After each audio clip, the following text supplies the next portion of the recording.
Over the course of a typical 2-hour movie, there is a paradigm, an ideal layout, an 8-sequence structure workout.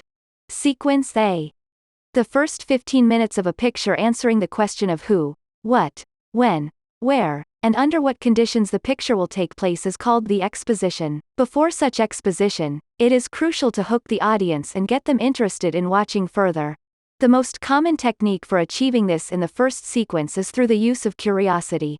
Most successful movies begin by posing a puzzle to the audience, raising questions in their minds, and promising an answer.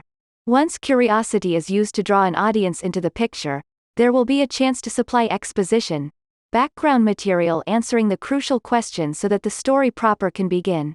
Almost always, the audience is introduced to the main character in the first sequence and is given a glimpse of the flow of life of the protagonist before the story itself begin. By the end of the first sequence, there arises a moment in the picture called the point of attack, or inciting incident. Sequence B.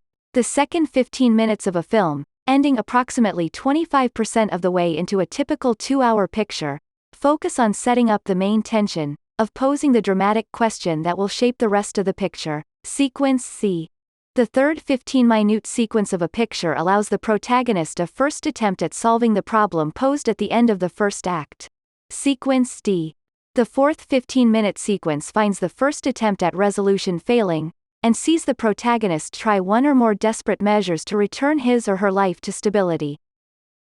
The end of the fourth sequence very often leads to the first culmination or midpoint culmination of film. The first culmination may be a glimpse at the actual resolution of the picture or its mirror opposite. Sequence E. During the next 15 minutes, the protagonist work on a new complication that arose in the first culmination. Sometimes this is a place in the story in which new characters are introduced and new opportunities present themselves. Sequence F. During this, the character works at last toward a resolution of the main tension and the dramatic question is answered. The end of this sequence thus marks the end of the second act, also known as the second culmination. As such, it gives the audience yet another glimpse of a possible outcome of the picture. Sequence G.